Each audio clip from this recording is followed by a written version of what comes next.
দর্শক আপনাদের সবাইকে স্বাগত জানাচ্ছি আমাদের নিয়মিত আয়োজন আওয়ার ডেমোক্রেসি প্রোগ্রামে। আপনারা জানেন আমরা এই অনুষ্ঠানের চেষ্টা করে থাকি আপনাদেরকে রাজনীতি নিয়ে নানা ধরনের বিশ্লেষণমূলক তথ্যমূলক জিনিস আপনাদের সামনে তুলে ধরতে, এবং সেই ক্ষেত্রে সেই ঘটনাগুলো কেন ঘটছে বা কি জন্য ঘটছে এবং সেই ঘটনার আগামীতে কি ইম্প্যাক্ট পড়তে পারে সেটি নিয়ে আমাদের একটা বিশ্লেষণ করার চেষ্টা থাকে এই অনুষ্ঠানে। আপনারা এরই মধ্যে সব ঘটনাগুলো জানেন, কিন্তু রাজনীতি এমন একটি জিনিস, সবসময় এই রাজনীতির পেছনে অনেকগুলো জিনিস থাকে যেগুলো কলকাঠি নাড়ে এবং সেগুলো ইঙ্গিত আগামীতে কি হবে সেটিও পাওয়া যায়। আমরা চেষ্টা করি সেটা নিয়ে কথা বলতে। আর যথারীতি আপনারা জানেন আসলে রাজনীতি নিয়ে, বিশ্ব রাজনীতি নিয়ে এখন কথা বলতে গেলেই ঘুরে ফিরে একটা জিনিস, সেটি হচ্ছে আমেরিকা ইরান যুদ্ধ, তার সঙ্গে মধ্যপ্রাচ্যের বেশ কিছু ঘটনা যেমন ফিলিস্তিন, Gaza, Hamas, Syria, Libya, Netanyahu, এই বিষয়গুলোই ঘুরে ফিরে আসে। কারণ এই কয়েকটা জিনিস বিশ্বকে এত বেশি অস্থির করে রেখেছে যে বিশ্ব রাজনীতিতে অন্য কোনো ঘটনা এগুলোকে ছাপিয়ে যেতে কোনোভাবেই পারছে না। আর স্বভাবতই ইরান যুদ্ধ নিয়ে যদি বলা যায়, নতুন করে আলোচনায় ইরান যুদ্ধে যে নতুন করে বলতে নতুন মোড় বলা যায়, সেটি হচ্ছে প্রেসিডেন্ট ট্রাম্পের পক্ষ থেকে হঠাৎ করে উনি ইরানের কাছে ক্ষতিপূরণ চাইছেন।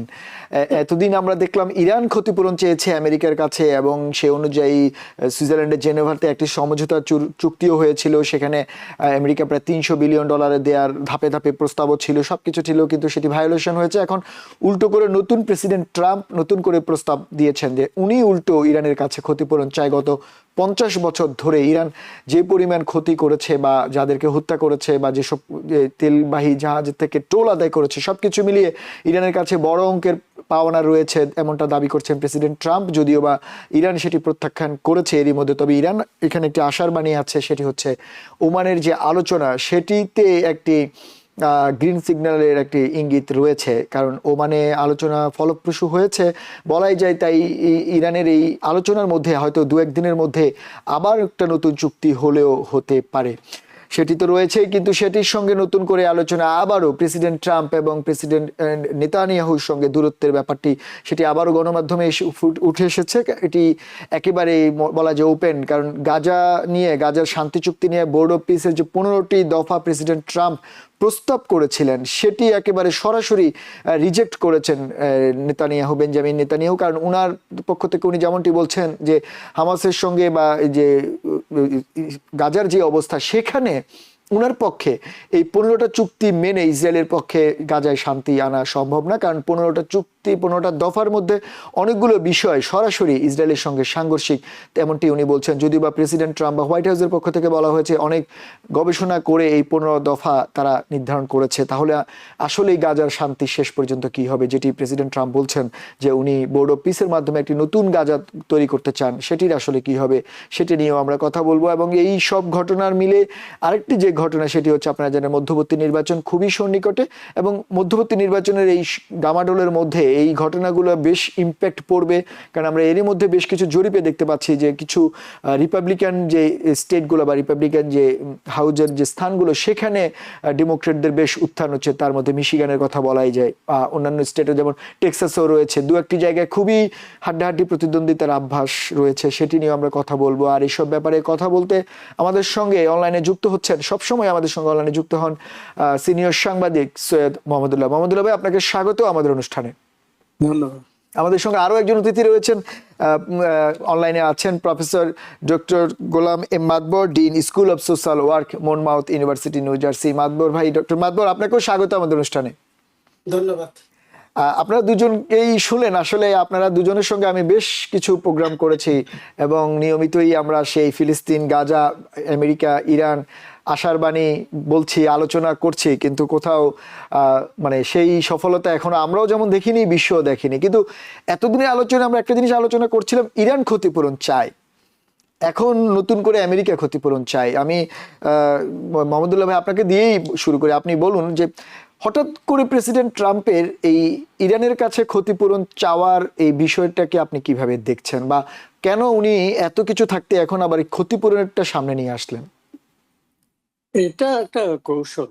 ক্ষতিপূরণ, ইরানের কাছে ক্ষতিপূরণ চাওয়াটা, প্রথম কথা হচ্ছে ইরানে যত লোক মেরেছে সব ইরানের সরকার বা ইরানের এই যে মোল্লাতন্ত্র 79 সাল থেকে 1979 সাল থেকে ক্ষমতা আসার পর থেকে তাদের কারণে যারা নিহত হয়েছে ইত্যাদি এসব কথা বলা হচ্ছে। এটা এক ধরনের তাদের উপরে যে চাপ, যুক্তরাষ্ট্রের উপরে ক্ষতিপূরণের যে চাপ তারা দিয়েছিল যুদ্ধে, ইরানের উপর আক্রমণ ফলে ইরানের যে বিপুল ক্ষতি হয়েছে, অসংখ্য বিলিয়ন ডলার তারা ক্ষতিপূরণ চাচ্ছে, সেইটাকে পাশে সরিয়ে দেওয়ার জন্য, সেই চাপটা সরিয়ে দেওয়ার জন্য, এটা একটা প্রধান কারণ।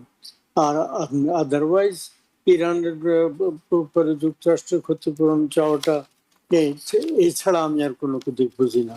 অন্যদিকে যে আলাপ আলোচনা যেটা হচ্ছে, এখনো পর্যন্ত আলোচনা যে একেবারে চলছে না তা না, পর্দার অন্তরালে ইনডাইরেক্টলি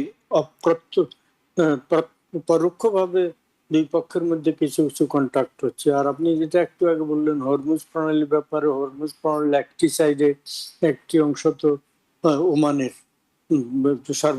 সার্বভৌম এলাকা, আর বাকিটা বেশিরভাগ হচ্ছে ইরানের সার্বভৌম এলাকায়। দুই পক্ষের মধ্যে মোটামুটি একটা সমঝোতা তৈরি হয়েছে বলে, মানে একটা তারা প্রকাশ করেননি সেটার ডিটেইলস। নিশ্চয়ই যুক্তরাষ্ট্র এবং অন্য যারা মধ্যস্থতা করছেন তারা জানেন কি তারা মানে কি কি পয়েন্টে এগ্রি করেছেন। মোটামুটি হয়েছে। তো এটা হরমুজ প্রণালী খুলে যাওয়া, সেখান দিয়ে বাণিজ্যিক বহর চলাচল করা, এগুলার একটা সিস্টেমে তারা এগ্রি করেছেন। কিন্তু ইরান শর্ত দিচ্ছে যে তারা তাদের বন্দর যে যুক্তরাষ্ট্র অবরোধ করে রেখেছে সেই অবরোধ তুলে দিতে হবে। তারপরে হচ্ছে যে ক্ষতিপূরণ, তার যুদ্ধে তাদের যে ক্ষতি হয়েছে সেটা ক্ষতিপূরণ দেওয়া। আর বিশেষ করে ইরানের বহু বছর থেকে মানে বহু বিলিয়ন ডলার, 15-20-18 বিলিয়ন ডলার সম্ভবত, সেটা যুক্তরাষ্ট্রের নজরদারিতে পৃথিবীর বিভিন্ন ব্যাংকে, বিশেষ করে হয়তো যুক্তরাষ্ট্রের ব্যাংকে আটকা পড়ে আছে। এটা ইরানের সম্পদ, ইরানের টাকা। ওই অর্থটা তারা ফেরত চাচ্ছে। 1 নম্বর হচ্ছে তাদের বন্দর থেকে অবরোধ তুলে দেওয়া, 2 নম্বর হচ্ছে ওই মানে তাদের আটককৃত জব্দকৃত টাকা সেটা ফেরত দেওয়া, আর 3 নম্বর হচ্ছে তাদের ক্ষতিপূরণ। সেটা তারাও জানে এই ক্ষতিপূরণ কতটা পাবে না পাবে, সেটা একটা চাপ বজায় রাখার জন্য, যেমন পাল্টা এখন প্রেসিডেন্ট ট্রাম্প বলছেন। তো এইটা নিয়ে আলোচনা হচ্ছে। তবে আমার মনে হয় সমাধানের পথ এখনো মানে আমার কাছে স্পষ্ট না। কিন্তু একটা কথা বলি, সম্প্রতি যে সৌদি আরব, তুরস্ক এবং পাকিস্তান মিলে একটা প্রতিরক্ষা চুক্তি হয়েছে, এই প্রতিরক্ষা চুক্তির ব্যাপারে আবার ইরান বলছে যে এটা তাদের বিরুদ্ধে না, এবং এটা আরেকটা তারা এটা বিশ্বাস করে, আরেকটা তারা বলেছে যে এটা যুক্তরাষ্ট্র যে তাদের ক্লায়েন্ট স্টেট গুলাকে, যে আরব দেশে তারা তাদের ঘাঁটি গড়ে গেছিল, সম্ভবত 19টা দেশে তাদের ঘাঁটি ছিল, সেই ঘাঁটিগুলো দ্বারা তারা তা কাউকে রক্ষা করতে পারেনি এবং পারছে না, এই রিয়ালাইজেশন আরব দেশগুলোর মধ্যে হয়েছে। যুক্তরাষ্ট্র তাদেরকে অভিভাবক হয়ে তাদের মানে রক্ষা করতে পারবে, তাদের পৃষ্ঠপোষকতা করতে পারবে, এইটা এবং তাদের জন্য একটা সমস্যার কারণ হবে। এই এই প্রতিরক্ষা চুক্তি তার সেই বাস্তবতারও একটা প্রমাণ। এর পরবর্তী পর্যায়ে আপনার অন্য প্রশ্নের জবাব দেবো। আপাতত আমরা প্রফেসর সাহেবের বক্তব্যের অপেক্ষা করি। না, আজকে মোহাম্মদুল্লাহ ভাই খুব অল্পতেই জবাব দিয়ে দিলেন, আমি বুঝতে পারলাম না, কারণ মোহাম্মদুল্লাহ ভাইও হয়তো চিন্তা করছেন যে এই হঠাৎ করে ট্রাম্পের ক্ষতিপূরণ চাওয়াটা আসলে আপনাকে যেমন অবাক করেছে সবাইকে অবাক করেছে, যদিও বা উনি কৌশল বলছেন। আমি একটু প্রফেসর মাহাতুর আপনার কাছে যেটি জানতে চাই যে আপনি জানেন ইরানের একটি রিশাফল হয়েছে, সবচেয়ে বড় যেটি গণমাধ্যমে হয়তো এড়িয়ে গিয়েছে বা কিছু গণমাধ্যমে আসছে, যে ইরানের যে সিকিউরিটি প্রধান নিয়োগ করা হয়েছে মহসিন রেজিবি, এবং উনাকে বলা হচ্ছে খামেনির খুবই কাছের লোক এবং খুবই স্ট্রং একজন পার্সন, এবং এর আগে যেমনটা আপনি জানেন যে সোলাইমানের কথা বলা আছে, তারই কাছাকাছি লেভেলের উনি আর্মি ভেটেরিয়ান এরকম বলা হচ্ছে। উনার নিয়োগের পরপরই কিন্তু হঠাৎ করে প্রেসিডেন্ট ট্রাম্প এই জিনিসগুলো সামনে আনছেন, বিশেষ করে ক্ষতিপূরণের ব্যাপারটা। কিন্তু প্রশ্ন হচ্ছে এই ক্ষতিপূরণ চাওয়া এবং ইরানের নতুন সিকিউরিটি প্রধান নিয়োগ পাওয়া, এই দুটোর ঘটনা কি কাছাকাছি কিনা? আরেকটা হচ্ছে যদি ক্ষতিপূরণ প্রেসিডেন্ট ট্রাম্প চায়, তাহলে যে চুক্তির কথা বলা হচ্ছে বা স্ট্রেট অফ হরমুজ ওপেনের কথা বলা হচ্ছে, সেটি আবারও ঝুলে গেল কিনা? ধন্যবাদ। আসলে আপনি প্রথমেই বলছিলেন যে আমরা আপনার সাথে বেশ কয়েকটা প্রোগ্রাম করছি। আমার কাছে মনে হয় আমাদেরকে একটা টিমই করে ফেলছেন TVN24, এবং I am very honoured and happy. তো বেশ করে আমাদের অত্যন্ত সম্মানিত মাহমুদুল্লাহ ভাইয়ের সাথে প্রোগ্রাম করা, এবং শান্তনু অল্প দিনের ভিতরে আপনি কিন্তু ইয়ার already earned a very good control over conducting, facilitating, কারণ এই ধরনের প্রোগ্রামগুলো আসলে কিন্তু সঞ্চালন করা তো ইজি না, কারণ আমাদের এক একজনের এক একটা ওপিনিয়ন থাকে। তো আমি জানি না আসলে দুইটার ভিতরে কোনো রিলেশনশিপ আছে কিনা মহসিন রেজা এবং ট্রাম্পের যে তো সেটা আমার অত ইম্পর্টেন্ট মনে হয় না। আমার কাছে যেটা মনে হচ্ছে আসলে আমি রিপিটও করবো না, আমাদের মাহমুদুল্লাহ ভাই অত্যন্ত সুন্দরভাবে কিন্তু অল্প কথায় খুব সুন্দরভাবে কিন্তু পরিস্থিতিটা তুলে ধরেছেন। যেটা আসলে এখন ট্রাম্প যেটা করছে এটা আমার কাছে মনে হচ্ছে যে এটা কাইন্ড অফ ইনসেইন, উন্মাদনার মতো একটা প্রস্তাব। 400 বিলিয়ন হ্যান ত্যান যে বলতেছে। ওকে, okay, we can think about all these materialistic things. Who is going to compensate for the people that are killed, innocent people for nothing? এই কথাটা কিন্তু কেউ বলছে না কিন্তু, এবং এটা হাস্যকর যে একটা ইরানের কাছে কম্পেনসেশন চাওয়াটা, যে ইরানকে ক্রিপল করে ফেলছে সব দিক দিয়ে, অর্থনৈতিক দিক দিয়ে, সামাজিক দিয়ে। এখন কিন্তু আপনি জানেন, আমি সারপ্রাইজ হব না ইরানের যে সোশ্যাল একটা আনরেস্ট চলে আসে, কারণ আপনি দেখুন যে 103% বোধ হয় কমোডিটির দাম বেড়ে গেছে, ডাবলের বেশি হয়ে গেছে ইরানে। সাধারণ মানুষে কিন্তু তাই অবস্থা জীবনযাত্রা নিয়ে কিন্তু, কারণ ওরা তো কোনো ধরনের পে করতে পারছে না, ইকোনমিক্যালি তাদের ব্লকেট দেওয়া আছে। তো সেখানে, এবং তাদেরই কিন্তু সবচেয়ে বেশি ক্ষতি হয়েছে, সেখানে আমেরিকা এখন বলতেছে যে তাদের ক্ষতিপূরণ আর কি, রেপারেশন। এটা হাস্যকর। এগুলো আসলে হয়েছে কি জানেন আপনার, এগুলা টু স্টেপ সলিউশন, যেমন যে মুলার মতো ঝুলে রাখছিল, ঠিক একই। আপনি ওআইসি আপনি দেখুন, কয়েকদিন আগে কিন্তু ওআইসি কিন্তু একটা মিটিং এ তারা বলেছেন যে ইসরায়েলের ইন্টিগ্রিটি, ইসরায়েলের safety, security, stability will ensure, but Israel has to actually agree with what the United Nations resolution, এবং এটা যেমন এত বছর যাবত কিন্তু হচ্ছে না, এবং এটাও হবে না। তো এই যে আপনি যে বলতেছেন যে যুদ্ধ, যে সিজ ফায়ার করা বা হরমুজ প্রণালী খুলে দেওয়া, আমার কাছে এগুলো সবগুলো হাস্যকর মনে হচ্ছে, কারণ এইখানে বেস্টেড ইন্টারেস্ট আছে, এখানে কায়েমি স্বার্থ আছে, এখানে যে এজেন্ডা তাদের, যেটা গ্রেটার ইসরায়েল, এটা থেকে এক পাও কিন্তু নেতানিয়াহু সরে আসবে না। So it is not going anywhere আর কি। আলটিমেটলি এখন তো ক্রিস মার্ফি আপনি দেখেছেন, সেনেটর কিন্তু অলরেডি প্রশ্ন করছে যে আমরা আর উই সার্ভিং, আমরা যে ইসরায়েলকে কি সার্ভ করছি, আর উই স্লেভ টু ইসরায়েল, এবং president Trump is slave two Netanyahu. এই ধরনের কথাগুলো চলছে। আর এইখানে আপনি দেখুন ইকোনমি, গতকাল বোধহয় একটা রিপোর্টে দেখলাম 3.5% বোধহয় হচ্ছে এখন যে ইনফ্লেশন। আচ্ছা, তারপর দেখুন সবচেয়ে কিন্তু একবারে কম কিন্তু আপনার কিন্তু জব ক্রিয়েট হয়েছে 25,000 না কত বোধহয় গত কোয়ার্টারে। So where are we going with all those things? তো এখানে সে কি বলছে না বলছে, এগুলো আমার এখনো খারাপ লাগছে যে একটা মাইটি নেশন, একটা সিভিলাইজড নেশন, আমরা গ্লোবাল লিডার বলি, এখানে লিডারশিপ থেকে যে ধরনের প্রপোজাল গুলো হচ্ছে, এগুলো আমার কাছে একটু জাস্ট একেবারে মনে হচ্ছে একটা লাফিং স্টক, হাস্যকর। এবং এগুলো একটা বাচ্চাও বোধহয় এই ধরনের কোনো প্রস্তাব দেবে না, কারণ এইখানে একটা জিনিস যেটা হচ্ছে যে নেতানিয়াহু কিন্তু 1 ইঞ্চিও তার ইয়ার থেকে সরবে না। হ্যাঁ, তার ইলেকশন আসতেছে খুব শিগগিরই আর কি, ইলেকশন কিছু হবে না, কারণ at the greater interest কিন্তু people of Israel, they are all committed to that greater Israel, যেটা প্রতিষ্ঠা করতে চায় আর কি তারা।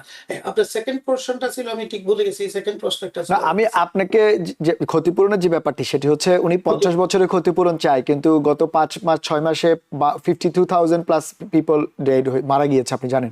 সেটির ব্যাপারে কিছু বলেনি। আরেকটি হচ্ছে মহসিন রেজাই, ইরানের যে নতুন সিকিউরিটি প্রধান, উনার আসলে মানে সিকিউরিটি প্রধান হওয়াটাও একটি সিগনিফিক্যান্ট ঘটনা। সেটাকে আপনি কিভাবে দেখছেন? যদিও বা অনেক গণমাধ্যমে বলছে এটির কারণে ইরানের স্ট্র্যাটেজি আরো বদলে যাবে সামনে হয়তোবা। কারণ চেতকত্তা খামেনির অত্যন্ত ক্লোজ লোক ছিল, he knows actually the whole strategy. এবং আপনি দেখুন, এরা কিন্তু, খামেনি কিন্তু সবসময় বলে গেছে কিন্তু ইস এগেনস্ট ইসলাম, যে আপনার কোনো ধরনের নিউক্লিয়ার পাওয়ার অর্জন করা। এবং এখন কিন্তু তারা কিন্তু ওই পজিশন থেকে কিন্তু ডিপার্ট করছে তার ছেলে মোস্তফা খামেনি, কারণ দেখছে যে আসলে there is no other way they can do anything, এবং কোনো মতেই কিন্তু রাজি হচ্ছে না একটা বললে। কারণ আমার কাছে মনে হয় problem is not president Trump, problem is Netanyahu. এই নেতানিয়াহুই কিন্তু যত সমস্যাগুলো সব করছে আর কি। কিন্তু আমার যেটা খারাপ লাগে যে ইসরায়েলের যে এত এনলাইটেন পিপল আছে, বা এত আরো উন্নত লিডার গুলো আছে, আবিষ্কারক আছে, সায়েন্টিস্ট আছে, এরা দে আর নট অ্যাকচুয়ালি এভরিওয়ান। তো আমার কাছে এটা মনে হয় গ্রেটার ইসরায়েল সবাই কিন্তু এর পিছনে, এই গ্রেটার ইসরায়েল প্রতিষ্ঠা করার জন্য সাধারণ মানুষ বোধহয় ইসরায়েলের এই, আদারওয়াইজ কিন্তু he should be topple down. আপনি এতগুলো লোক মারার পরও, এবং দেখুন আমেরিকাতে দেখাচ্ছে 18 থেকে 20 জন মারা গেছে, ক্যাজুয়ালিটি বলতেছে, আমরা জানি না, এখানে রিয়েল ফ্যাক্ট জানে না। কিন্তু ইরানে কত মারা গেছে সেটা কিন্তু আপনি কেউ বলছে না কিন্তু আর কি। তো এই জন্য আমি বলছি যে কম্পেনসেশন আপনি ইকোনমিকটা চিন্তা করতেছে, লাইফের যে একটা কস্ট, এটা nobody is actually thinking about it. একটা লাইফ তো আমরা যেটা চলে যাচ্ছে এটা তো আমরা ভাবতে পারবো না। So this is what the situation. আমার কাছে মনে হয় যে বারবার একই কথা আমরা বলি, one step forward, two step backward, এখন বোধহয় 3 স্টেপ ব্যাকওয়ার্ড। আমি কিন্তু কোনো ডিরেকশন দেখছি না এটা আলটিমেটলি সমাধানের দিকে। এটা যেটা হবে আলটিমেটলি, যে এইভাবে জুলাই রাখবে, যে 75 বছর জুলাই রাখছে, বা টু স্টেট সলিউশনের জন্য যেভাবে জুলাই রাখছে, ঠিক একই কাজ। কারণ এখানে লিডারশিপ ম্যাটার। লিডারশিপ এখন দুই দিক দিয়ে উইক হয়ে গিয়েছে, অথবা তাদের বিশ্বাস বা তাদের একটা ভেস্টেড ইন্টারেস্ট আছে দুইজনেরই আর কি। তো যার ফলে এখন দেখুন, president Trump is going to pay big price mid term যেটা আসছে আর কি। There is no way he can hide ইট।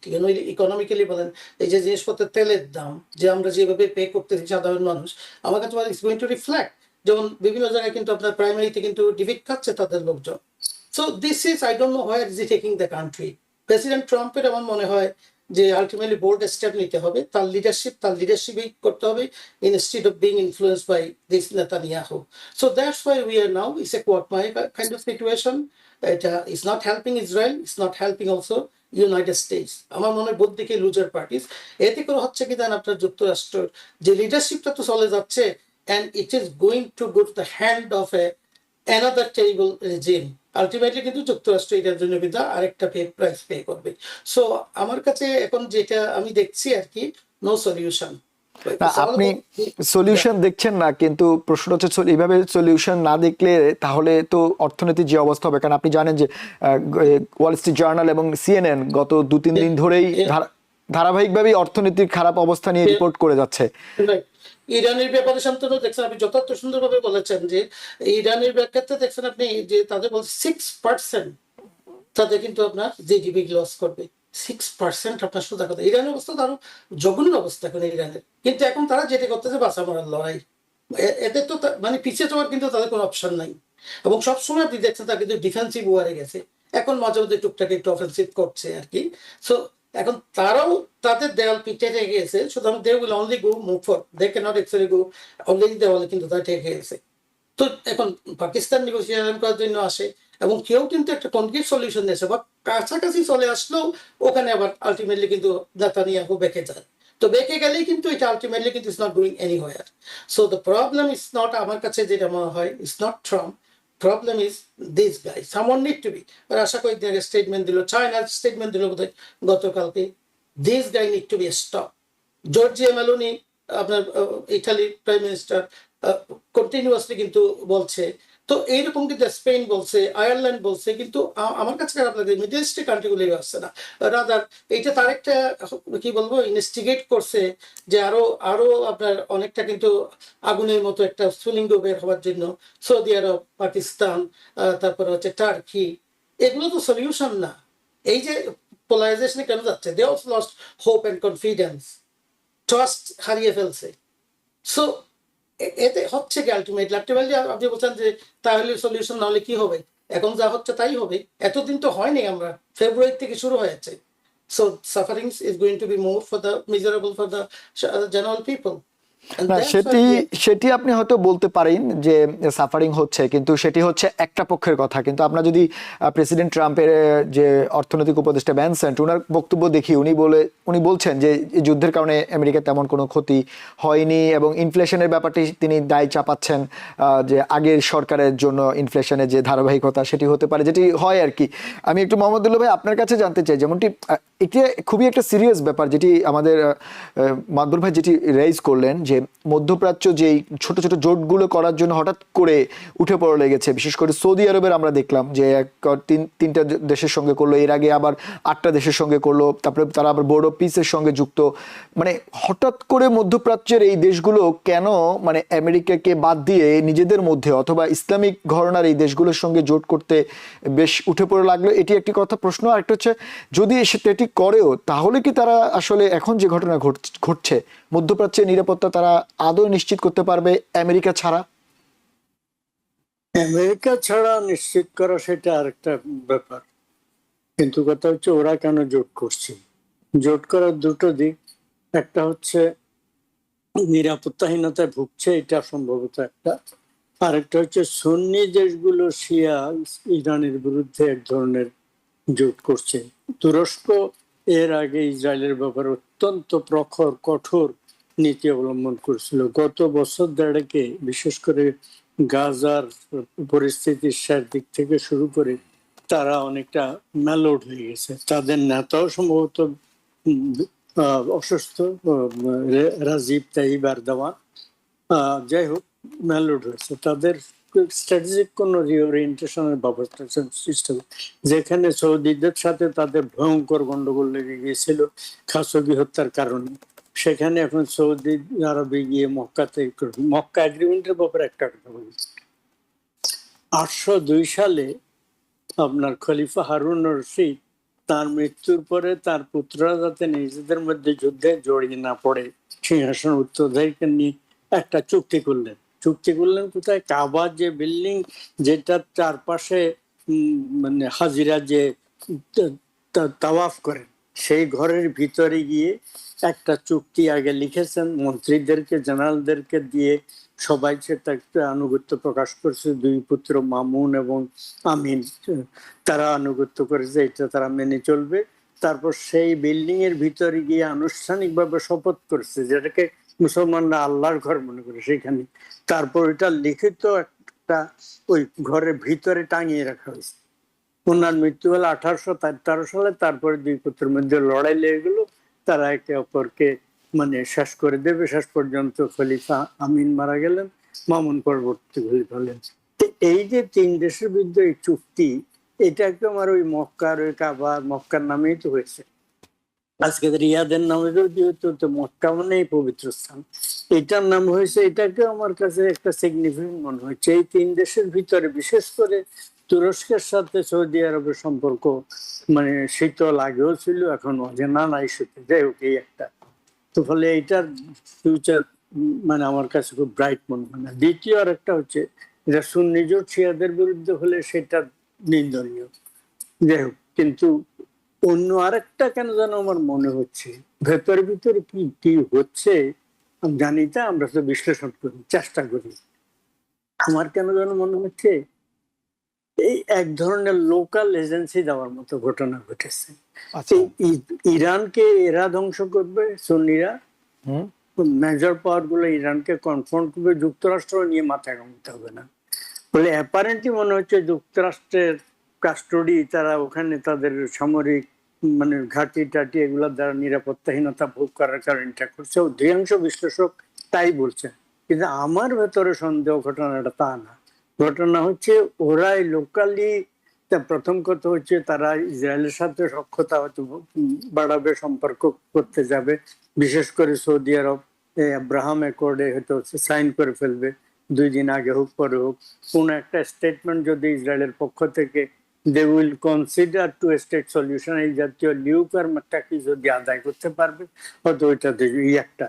তারপরে হচ্ছে কিন্তু মেইন আমার কাছে মনে হচ্ছে এই ইরানকে ধ্বংস করার জন্য, মোকাবেলা করার জন্য, আসল ব্যাপারটা কনফ্রন্ট করার জন্য, ফিজিক্যালি অ্যাটাক করে ধ্বংস করার চাইতেও মানে নানাভাবে ঘায়েল করার যে ব্যাপারটা, তাদেরকে কনফ্রন্ট করা, কাবু করা, এইটা একটা।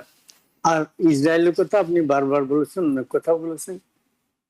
মাত্র কদিন আগে ট্রাম্প সাহেবের সাথে নেতানিয়াহু বৈঠক করে গেলেন এবং তিনি বললেন যে এই যাবৎ 7টা মিটিং হয়েছে তিনি ক্ষমতা আসার পরে, প্রেসিডেন্ট ট্রাম্প তার সাথে নেতানিয়াহুর এইবারে এই গত বছর ক্ষমতা আসার পরে 7টা মিটিং এর মধ্যে তিনি বলছেন যে এটা সবচেয়ে ভালো।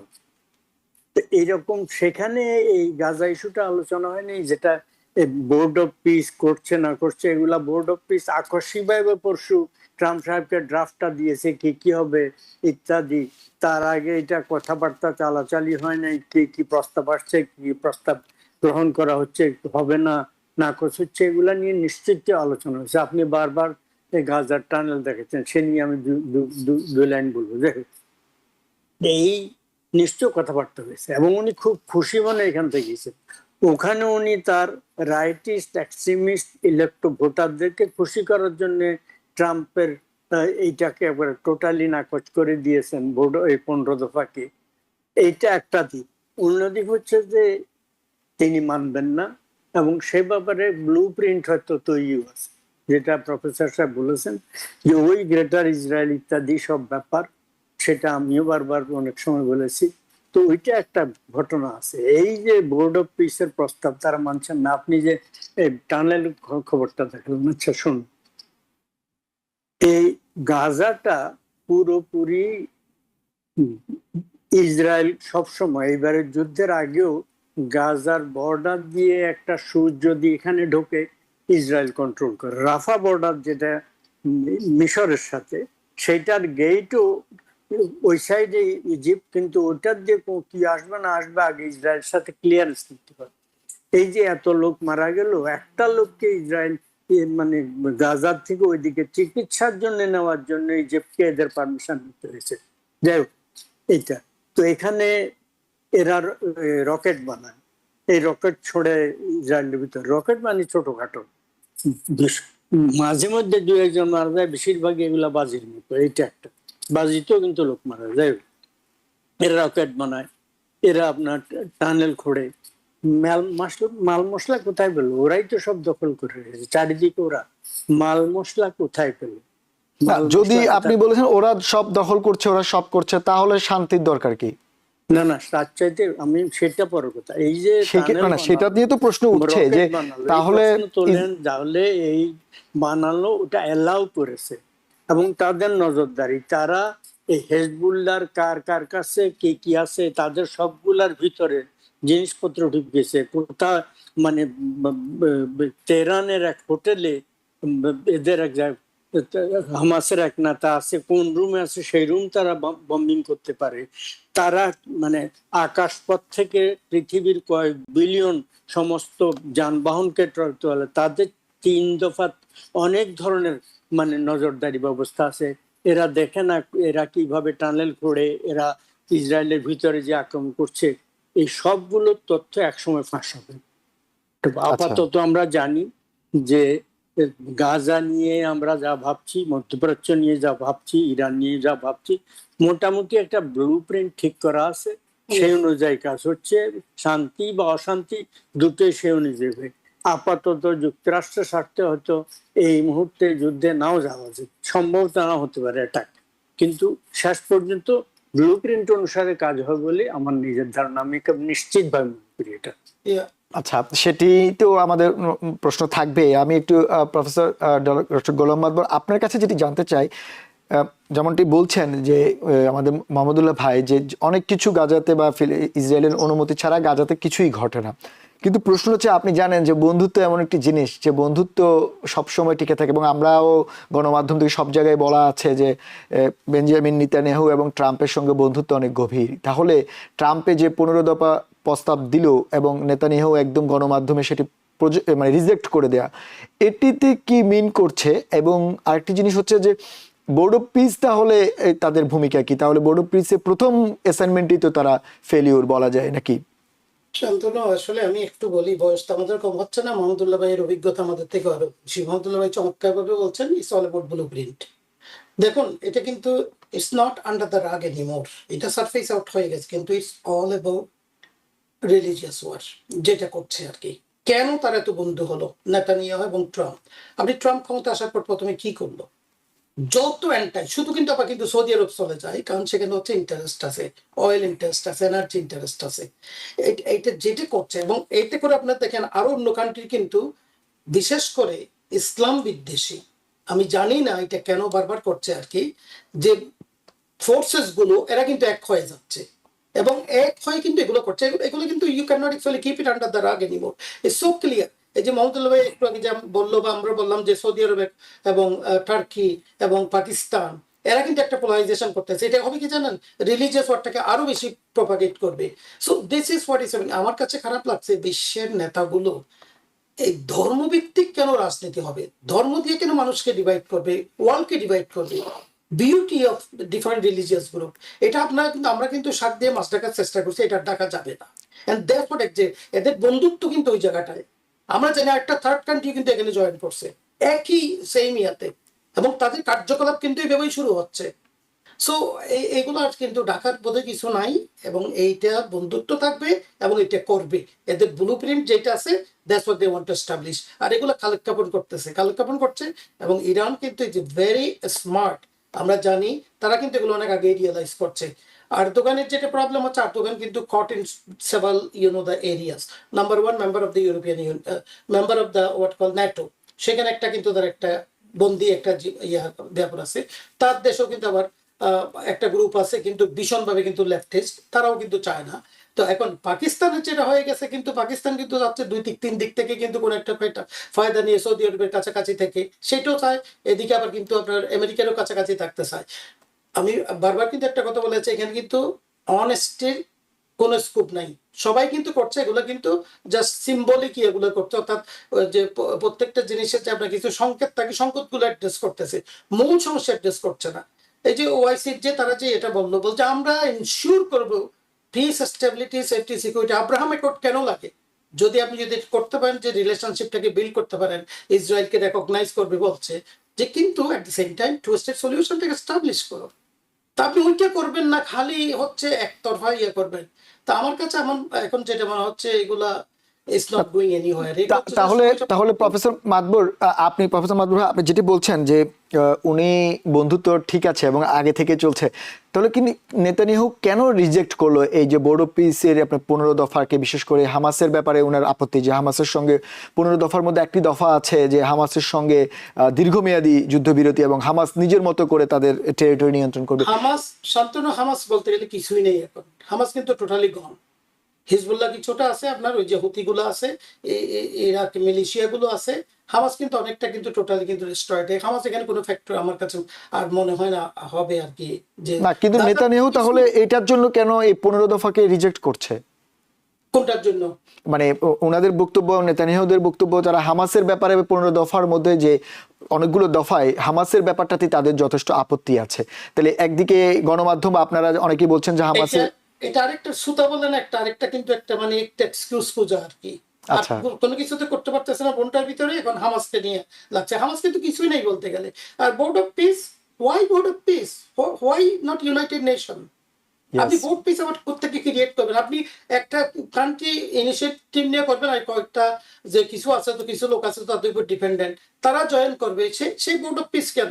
যেখানে আমাদের স্টাবলিশড ইউনাইটেড নেশন আছে, ইউনাইটেড নেচার চার্টার সবাই, ওইটা কি ইনইফেক্টিভ করে, কারণ জানে যে ওখানে গেলে পারে না, ওখানে তো যুক্তিতর্ক কিছু কাজ হয়, সেটি এত না। সো দ্যাট ইজ অ্যানাদার হচ্ছে একটা প্যারালাল একটা কিন্তু ইনিশিয়েটিভ তৈরি করা, যে আলটিমেটলি এটা কিন্তু কোনোদিন কিন্তু সাকসেসফুল হবে না। এই বোর্ড অফ পিস আমার কাছে মনে হচ্ছে না ইটস এ গুড আইডিয়া। গো আচ্ছা, back to United nation, go back to security council. কিন্তু প্রবলেম হচ্ছে যে ওখানে পারে না, যেহেতু ভোটাভুটির ব্যাপার হয়, সেখানে আমেরিকা এবং তার অ্যালাইজ গুলো হেরে যায়। সো তার জন্য আমরা এখন করবো এই যে আপনি দেখুন যে লাশের পর লাশ একটা করে ডেড বডি মারা যাচ্ছে, 75-80 হাজার লোক মারা গেছে। হোল ওয়ার্ল্ড কিন্তু চুপ করে বসেছে, কয়েকটা কান্ট্রি একটু কথা বলে এবং সেই কান্ট্রিগুলোকে কিন্তু আবার আইসোলেট করার চেষ্টা করে এরা। So it is all about vested agenda, এবং it is not going anywhere, এবং it's not going to benefit anyone.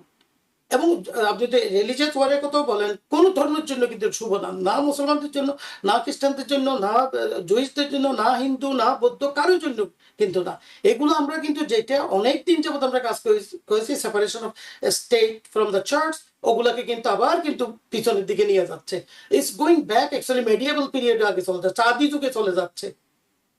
এই সফিস্টিকেশন কোনো দাম নাই তো পৃথিবীতে। এখন দেখুন হিউম্যান রাইটস বলতে কিছুই নেই।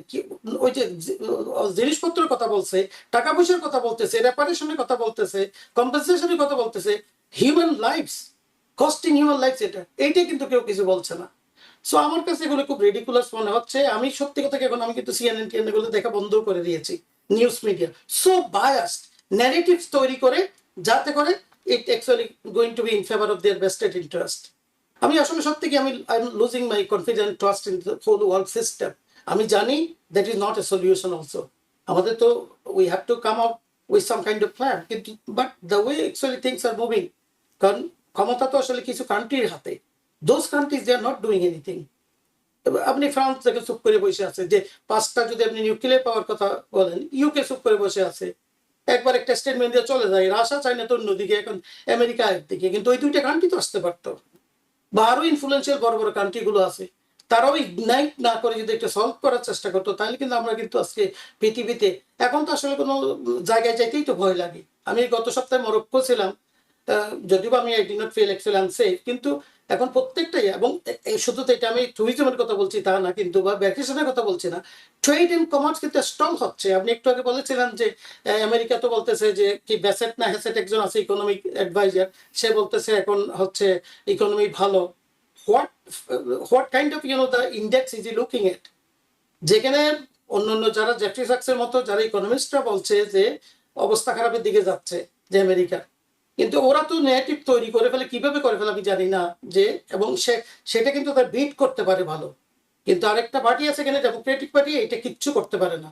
এইটাও চুপ করে বসে আছে বিকজ অফ দ্য লিডারশিপ, চাক সমার এবং ওই যে Jeffrey Hakim, they are not doing actually enough. Opposition কিন্তু could play actually monumental role in this situation, কিন্তু আপনি দেখুন সব কনসুমার। তো এই জন্য আমার কাছে মনে হয় যে at the end of the day, আমি আবারও যাব যে আমাদের মহদুল্লাহ ভাইয়ের কথাই, ওই ব্লু প্রিন্ট মতোই চলতেছে সবকিছু। আর এগুলো সব মানে রেখে রেখে কতগুলো বলে coating, sugar coating, this is what they are doing. না সেটি মোহাম্মদুল আনফরচুনেট সিচুয়েশন। প্রফেসর মাদবর, আপনি মানে যে মানসিক পীড়ার মধ্য দিয়ে যাচ্ছেন, সারা বিশ্বের অসংখ্য মানুষ সেই পীড়ার মধ্য দিয়ে যাচ্ছেন, কারণ অর্থনীতির যে হিমশিম অবস্থা সেটি আসলে সবাইকে কম বেশি টাচ করেছে, সেটি সত্য কথা। কিন্তু আপনি একটা জিনিস মানে যেটি রেজ করলেন, যেটি হচ্ছে নির্বাচন অথবা ডেমোক্রেটিক পার্টি, রিপাবলিকান পার্টি, মানে ঘুরে ফিরে আমেরিকান জনগণ চাইলে অনেক কিছু করতে পারে এমন কথা কিন্তু প্রচলিত আছে। সেই জনগণের একটা মাত্র ক্ষমতা, সেটি হচ্ছে নির্বাচন। আমি একটু সেটি নিয়ে কথা বলতে চাই, আমাদের সময় যদিও খুব কম। আমি একটু মোহাম্মদুল্লাহ ভাই আপনার কাছ থেকে জেনে তারপর মাদবর ভাই আপনার কাছে আসবো। মোহাম্মদুল্লাহ ভাই, এই এতগুলো সমস্যা মানে আমরা আলোচনা করছি, গণমাধ্যম আলোচনা করছে, যেমন ইরানের প্রেসিডেন্ট ট্রাম্পের নতুন করে ক্ষতিপূরণ চাওয়াতে চুক্তিটিও প্রায় ফেড হয়ে গেল, তারপরে এখন গাজার এটিও প্রায় মানে বলা যায় নিভু নিভু অবস্থা, তার সঙ্গে ইকোনমির খারাপ অবস্থা। এই সবগুলো জিনিস কিন্তু প্রেসিডেন্ট ট্রাম্প এবং রিপাবলিকান পার্টি জানে, কিন্তু তারপরেও সামনে মধ্যবর্তী নির্বাচন, এটিকে সামনে রেখে আপনার কাছে কি মনে হয় যে কোনো নাটকীয় কোনো সিদ্ধান্ত এর মধ্যে আসলেও আসতে পারে শুধুমাত্র নির্বাচনে বৈতরণী পার হওয়ার জন্য? না, নির্বাচনী বৈতরণী পাওয়ার জন্য উনি আবার আক্রমণ করবেন না করবেন সেটা এমনিতেই উনি যা করবেন করবেন। এটা তো উনি ভোট মানে জনপ্রিয়তায় ওনার কি অবস্থা সেটা উনি দেখছেন, মানে অপিনিয়ন পোল গুলোর রেজাল্ট দেখছেন।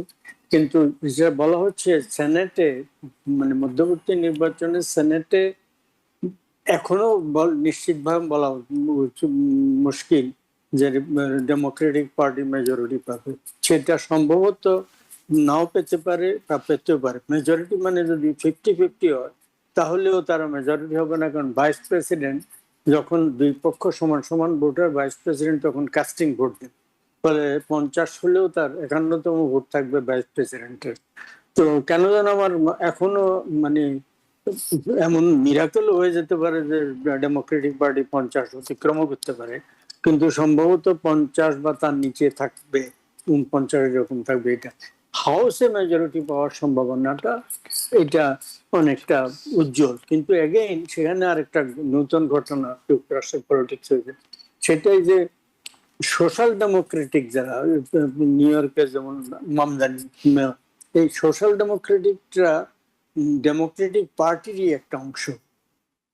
এরা এখন নতুন একটা মুভমেন্ট চালু করেছে জনগণের অধিকার দাবি, বিশেষ করে নিম্নবিত্তদের দাবি দেওয়া নিয়ে, তাদের কি দেওয়া উচিত না পাওয়া উচিত এগুলো, যেমন মেডিকেয়ার ফর অল ইত্যাদি ইত্যাদি, হাউজিং ক্ষেত্রে, ভ্রমণ মানে ট্রাভেল করার ক্ষেত্রে, অনেক ক্ষেত্রে, এবং ধনীদেরকে যারা বেশি ধনী তাদেরকে মানে উচ্চ হারে ট্যাক্স করা, এই সমস্ত কতগুলো নীতির ব্যাপারে তারা একদম শতকরা 100% একমত হলে মোটামুটি ভাবে তাদের ভিতরে একটা সাজুজ্য আছে, এটা নিয়ে আগাচ্ছেন।